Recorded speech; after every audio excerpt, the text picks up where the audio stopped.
remember my father being very offended by a bulletin board that said, "Your daughter has a handicap, she was born female." He just couldn't believe that. And he was very conservative in many ways, but certainly we were told we could do anything we wanted to do. And we did, still do. Well, I've been active in women's organizations and women's causes since I was little. I mean, I'm a lifelong Girl Scout. This is the 100th anniversary of Girl Scouting.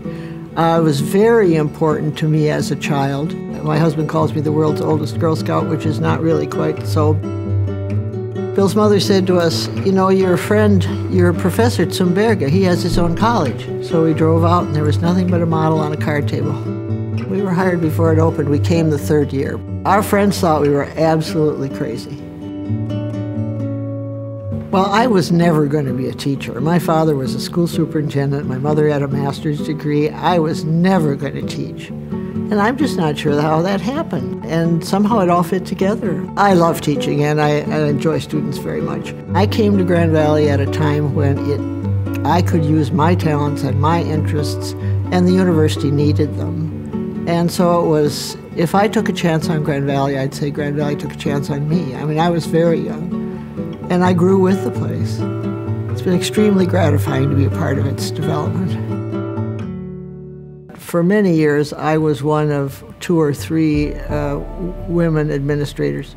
It was a different country then. There simply weren't role models. I'd be the only one in a meeting. It was a bold move on Lubber's part when a bunch of women went to him and said, "Here's this new book called Educating the Majority." And there was this agenda at the back of the book, suggestions for what should be done on all university campuses. Some of us thought the agenda was pretty primitive, pretty conservative, but we decided to be not quite candid about what we were doing. So we suggested, how about provide a supportive climate on university campuses for women? Who could argue with that? It was the biggest scale study ever done at that time, and it showed great differences between the way men felt about the institution and women. We made changes almost immediately. It made a tremendous difference at Grand Valley in salary equity, in having a new child care center, in more attention to the sexual harassment policy, more attention to gay and lesbian issues. It made a huge difference at the institution.